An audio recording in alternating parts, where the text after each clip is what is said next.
J'espère que vous passez un bon ramadan, j'espère que ça se passe bien pour vous, j'espère surtout que vous tenez le coup. Donc je tourne cette vidéo avant le ftour, mais j'espère que vous allez être très nombreux et nombreux à la suivre après le ftour, parce que c'est un sujet très important, très technique et qui nécessite une très bonne concentration. Nous allons parler aujourd'hui des inégalités sociales. Elle appelle comme la pauvreté est un concept qu'on a du mal peut-être à quantifier. On dit ils sont pauvres, qui est pauvre, qui n'est pas pauvre. Par exemple, aujourd'hui, toutes les Algériennes et les Algériens se plaignent. Nous sommes tous pauvres à cause de l'inflation, de la cherté de la vie, des pénuries, notamment des prix qui sont très très très très chers, etc.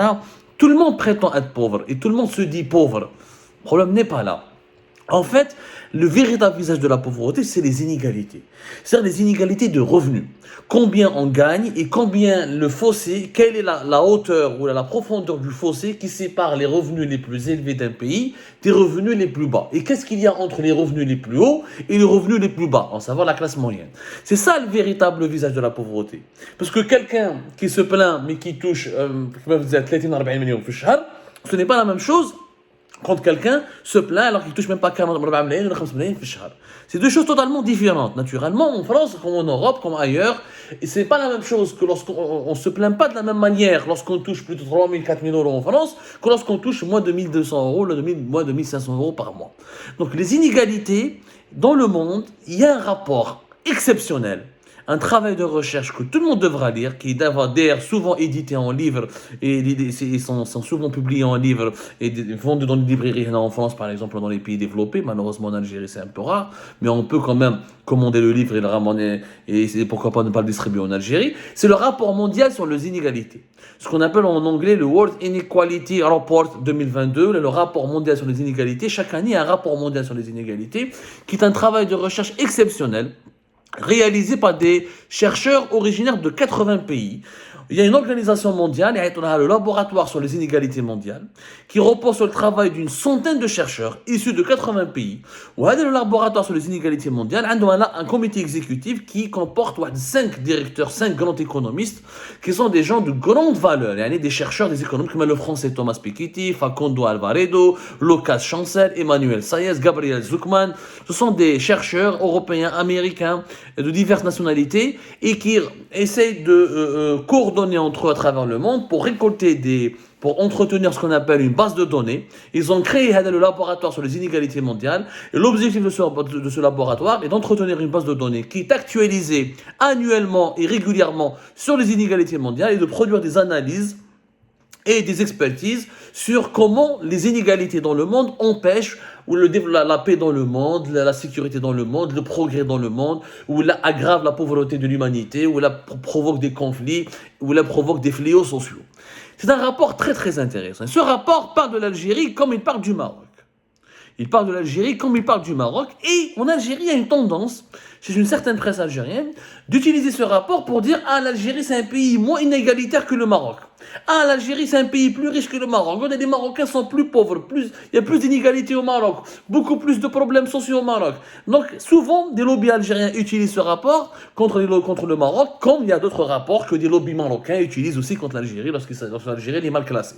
C'est un jeu que les médias des deux pays utilisent. Un jeu d'enfants, malheureusement, parce que c'est un jeu qui est malhonnête. Parce que les médias des deux pays, les lobbies anti-algériens au Maroc, on les utilise les rapports lorsque l'Algérie est mal classée, et les lobbies anti-marocains en Algérie utilisent régulièrement des rapports mondiaux, les rapports mondiaux où le Maroc il est faiblement classé. Mais en fait, les deux pays sont mal classés, et les deux pays sont sous-développés, et les deux pays sont inégalitaires, et les deux pays sont pauvres. Sauf que la pauvreté en Algérie est totalement différente de la pauvreté au Maroc, parce que le système de gouvernance et le système économique en Algérie et au Maroc sont totalement différents. Nous allons analyser tout cela ensemble. Alors, qu'est-ce sur les données de l'Algérie?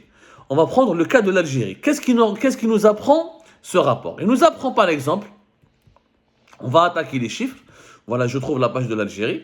Voilà. Et par exemple, il nous apprend que les 10% des Algériens les plus riches gagnent en dollars, parce que c'est calculé en dollars, l'équivalent de 44 300 dollars, 44 300 euros par an. On parle de l'euro, pas en dollars, on parle de l'euro, une monnaie. Dollars ou euros, c'est les deux monnaies les plus utilisées dans le cadre de ce rapport. Les monnaies universelles, les devises universelles. Les 10% les plus riches gagnent par an l'équivalent de 44 300 euros.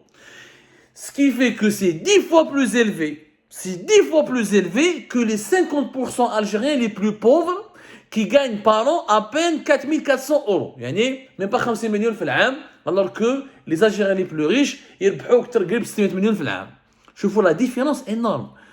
Et c'est l'Algérie qui se moque du Maroc. Les Algériennes et les Algériens qui se moquent des Marocains et des Marocains. Souvent, les lobbies algériens qui essaient de se moquer du Maroc, parlons des inégalités, la fameuse image, quand le Maroc, souvent c'est vrai qu'il y a des enfants à Marrakech, par exemple, qui vendent n'importe quoi pour les touristes, le travail des enfants et des mineurs, des fois c'est la prostitution des enfants et des mineurs, des fois c'est les enfants qui font du cirage, le cirage des chaussures des touristes. Il y a quelques formes de mendicité qu'on voit au Maroc, par exemple, que les lobbies algériens anti-Maroc utilisent beaucoup des images tristes d'une grande pauvreté pour dire que le Maroc est un pays très pauvre. Ce qui est d'ailleurs vrai. Mais l'Algérie n'est pas pour autant un pays riche. En tout cas, l'Algérie est un certain pays riche, on va le comprendre. Il a des richesses, beaucoup plus importantes que le Maroc, mais sa population souffre aussi de la pauvreté que du Maroc. Alors, les 10% des Algériens les plus riches gagnent 44 000, gagnent 10 fois plus que les 50% les plus pauvres. Je faut le fausser. Les 10% les plus riches gagnent 10 fois plus que les 50% les plus pauvres. De 44 300 000 euros, 44 000 euros et quelques pour les 10% les plus riches par an, 4 400 euros pour les 50% les plus pauvres par an. Les 10% des Algériens les plus riches captent 38% du revenu national. Et tout l'argent, tout le revenu national, toute la richesse nationale dans le pays en Algérie est possédée à 38% par les 10% des Algériens les plus riches, alors que les 50% les plus pauvres en Algérie ne détiennent que 19% de toute la richesse nationale. Choufou l'énorme inégalité qu'il y a dans notre pays. Cette inégalité, elle est normale, anormale plutôt. Ou allez-je anormale? Elle est gravement anormale, parce qu'en Algérie, l'État est social. Alors qu'au Maroc, l'État est libéral. Il n'y a pas les mêmes subventions sociales en Algérie qu'au Maroc. Il n'y a pas les mêmes transferts sociaux. L'Algérie, tout est subventionné. L'État, il donne de l'argent à tout le monde pour essayer justement de limiter la pauvreté. Pour essayer justement de... comment dirais-je, pour essayer justement de faire reculer la pauvreté, pour essayer justement de la contenir et de réduire les inégalités. Le Maroc ne dépense pas autant d'argent que l'Algérie. Mais je reviendrai. Nous parlons les mêmes chiffres. باش نفهموا مليح نقعدوا في même chiffre. Les 10% les plus riches en Algérie possèdent 57% du patrimoine total du pays, alors que les 50% les plus pauvres ne possèdent que 6% du patrimoine total du pays. 12% des revenus du travail reviennent aux femmes uniquement en Algérie, alors que 38% par exemple en Amérique du Nord. Ça c'est une grande différence entre les femmes en Algérie et en Amérique du Nord. Qui nous rejoint maintenant le Maroc. C'est pas de grosse différence. 10% de la population marocaine accapare à plus de la moitié des revenus du pays. Les 50% les plus pauvres au Maroc gagnent 2200 euros. Donc c'est beaucoup moins que les 50% les plus pauvres en Algérie. Les plus pauvres en Algérie gagnent 4400 euros par an. Les Marocains, les 50% les plus pauvres au Maroc gagnent 2200 euros par an. Avec les 10% les plus riches gagnent plus de 38 700, 38 000 euros et quelques par an. Donc la différence, elle est énorme, effectivement, qui met l'Algérie. Mais c'est la même chose. C'est-à-dire que nous passons, au Maroc, les 10% plus riches ont 10 fois plus de revenus que les 50% les plus pauvres. En Algérie, pardonnez-moi, c'est les 10% les plus riches ont des revenus 10 fois supérieurs que les 50% les plus pauvres. Au Maroc, on est dans le même schéma. Les 10% les plus riches ont pratiquement un revenu 12 fois plus élevé, entre 11 et 12 fois plus élevé, que les 50% les plus pauvres. Toujours les 10% les plus riches, en Algérie comme au Maroc, gagnent plus de 10 fois au moins au Maroc, en Algérie, 10 fois au moins en Algérie, entre 11 et 12 fois plus au Maroc que les 50% les plus pauvres.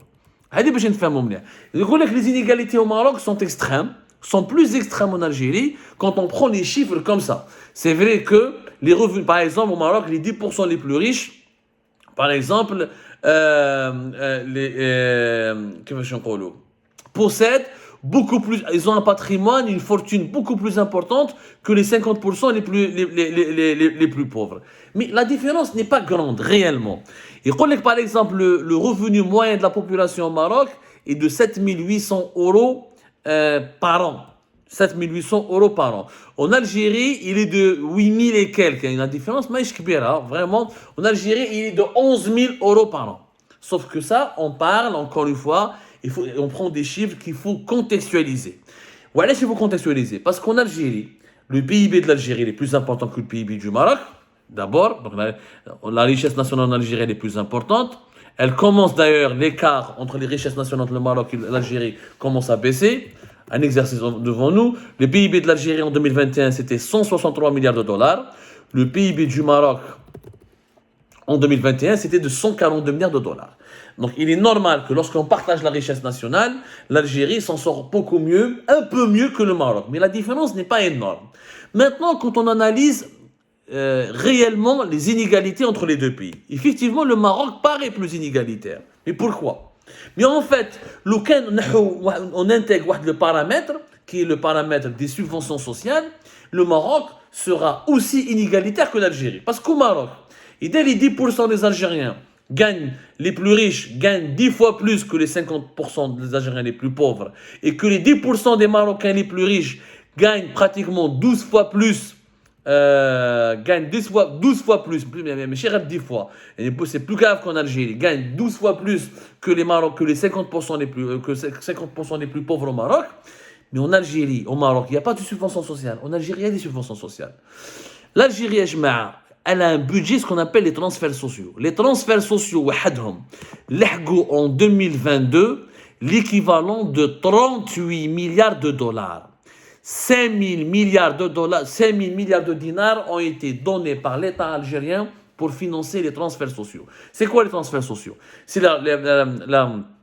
les subventions des produits alimentaires, des produits de base, la subvention de l'électricité, la subvention du logement social, la subvention de la santé, la subvention des transports. Tout est pratiquement la subvention des carburants. Tout est subventionné en Algérie. C'est l'un des pays qui subventionne le plus de services publics et de produits sociaux. Ou là, des produits de première nécessité. 5 000 milliards de dinars, encore une fois, 5 000 milliards de dinars, c'est l'équivalent de 38 milliards de dollars. C'est énorme. Le Maroc ne dépense pas autant d'argent pour les subventions sociales. Et malgré les 38 milliards de dollars que dépense l'Algérie pour les subventions sociales, pour les transferts sociaux, nous avons des égalités énormes. C'est anormal. Comment un pays qui dépense 38 milliards et quelques de dollars par an pour réduire les inégalités, justement, et pour faire reculer la pauvreté, et pour permettre aux Algériens, à toute la population d'accéder aux services publics et aux produits de première nécessité, et malgré cela, on se retrouve avec des écarts d'inégalité énormes, où 10% des plus riches gagnent 10 fois plus que les 50% les plus pauvres. C'est anormal. La question qui se pose, je dis bien, les transferts sociaux. Quand on compare avec le Maroc par exemple, les transferts sociaux du Maroc sont entre 11 et 15 milliards de dollars. Il n'y a même pas la moitié de ce que dépense l'Algérie. Même pas la moitié. Le Maroc accorde à ces secteurs sociaux entre 11 et 13 selon les années, mais ça n'a jamais dépassé, même pas 15. Il y a 14 milliards de dollars. Ça en termes de subventions sociales. Et ça, on peut lire, c'est des chiffres qu'on peut retrouver, qu'on peut décrypter, qu'on peut recouper en lisant les différentes lois de finances et on compare les lois de finances de l'Algérie avec les lois de finances du Maroc et fait un vrai travail de recherche, vous allez le voir. Les transferts sociaux en Algérie, 38 milliards de dollars, au Maroc entre 12 et 13, voire 14 milliards de dollars. Et pourtant, l'Algérie est presque, elle est moins inégalitaire pour le moment que le Maroc, mais elle est presque inégalitaire que le Maroc. Et ce n'est pas normal. Alors que l'Algérie dépense 2 fois, voire 3 fois plus, presque 3 fois plus d'argent pour les services sociaux et les produits de première nécessité. Donnons un exemple. Les subventions accordées uniquement aux produits de base. En 2022, pardonnez-moi, l'Algérie a donné 17 milliards de dollars à dépenser 17 milliards de dollars pour subventionner des produits de base. Les produits de base, c'est quoi ? Le sucre, les céréales, les carburants. En Algérie, nous avons 12 produits de base qui sont totalement subventionnés. L'eau, l'électricité, le gaz, les carburants, les céréales, le sucre, l'huile, etc. C'est les produits de base. Au Maroc, les produits de base, sont subventionnés par l'État marocain, ça lui coûte à peine 2,5 milliards de dollars. 17 milliards de dollars en Algérie, 2,5 milliards de dollars au Maroc. Et malgré ça, l'Algérie est inégalitaire. يعني موش من المستحيل أنك l'Algérie soit un pays inégalitaire avec autant d'argent public injecté dans les subventions. Normalement, nous sommes tous bien. Normalement, le riche comme le pauvre en Algérie, ils mangent tous bien. Il n'y a pas de différence entre nous parce qu'il y a des subventions. Or, les subventions indo-publiques en Algérie, les subventions sociales et les transferts sociaux, on l'a compris, ça ne produit aucun impact sur les... Très peu d'impact. Oui, ça produit des impacts. S'il n'y avait pas de subventions sociales et des transferts sociaux en Algérie, lequel nous sommes encore un pays plus inégalitaire que l'Éthiopie ou le Soudan. Mais malgré cela, nous avons énormément d'inégalités. Il n'est pas normal dans un pays où tout est subventionné, où nous sommes censés, où nous sommes censés pratiquement être logés tous à la même enseigne en ce qui concerne les produits de base, en ce qui concerne la santé, en ce qui concerne l'éducation qui est subventionnée en Algérie, en ce qui concerne l'université, elle est subventionnée, on ne paye pas l'université en Algérie, les restaurants universitaires, on ne les paye pas à leur juste valeur, on ne paye jamais l'eau à sa juste valeur, on ne paye jamais l'électricité à sa juste valeur, on ne paye jamais le gaz à sa juste valeur. Au Maroc, tu n'as pas ça. Il y a quelques subventions, mais qui sont limitées. Le Maroc dépense, encore une fois, pratiquement 3 fois moins d'argent pour ses subventions sociales que l'Algérie. On en a dans un pays inégalitaire. Donc, il n'y a pas... Quand je vois les Algériens se moquer des Marocains et des Marocains en ce qui concerne la pauvreté chez eux, la mendicité, l'extrême pauvreté. Elle dit que oui, l'extrême pauvreté est plus apparente au Maroc qu'en Algérie, parce que l'Algérie a son pétrole et son gaz et elle peut se permettre de subventionner à tout va les produits de base et les services publics. Mais réellement, il n'est pas normal que l'Algérie soit pauvre. Il n'est pas normal que l'Algérie soit inégalitaire, en dépit de tout ce qu'elle injecte comme argent public, encore une fois, pour subventionner des produits de base et des produits de première nécessité. La conclusion de cette comparaison entre l'Algérie et le Maroc, parce que je réagis à un article d'ailleurs qui a été publié par TSA, tout sur l'Algérie, que je salue d'ailleurs, un bel article qui a été bien fait. On prétend que l'Algérie devance largement le Maroc, ce n'est pas le cas. L'Algérie n'est pas réellement plus riche que le Maroc, elle n'est pas non plus prospère, elle est différente, elle est moins pauvre que... Je dirais que l'Algérie est moins pauvre que le Maroc, mais elle n'est pas plus riche que le Maroc. Parce que la richesse, elle est détournée. Elle ne sert à rien, elle ne profite pas réellement aux Algériens et aux Algériens, parce qu'il y a le poids, encore une fois, des subventions sociales et des subventions publiques. Dès les subventions sociales et publiques, la politique de transferts sociaux, les Algériens redeviendront plus pauvres que les Marocains. C'est une équation qu'il faut comprendre. Les Algériens ne sont pas aussi pauvres que les Marocains, mais ne sont pas plus prospères non plus que les Marocains, ou les Tunisiens, ou les autres peuples. Ils ont de l'argent, grâce à leur pétrole et le gaz, qui est dilapidé, qui est financé, 38 milliards de dollars en une année pour les transferts sociaux, alors que la pauvreté progresse, s'aggrave, alors que les inégalités s'aggravent. Où part tout cet argent? Où partent toutes ces subventions pour l'huile, pour les céréales, pour je ne sais pas quoi? Personne ne le sait malheureusement.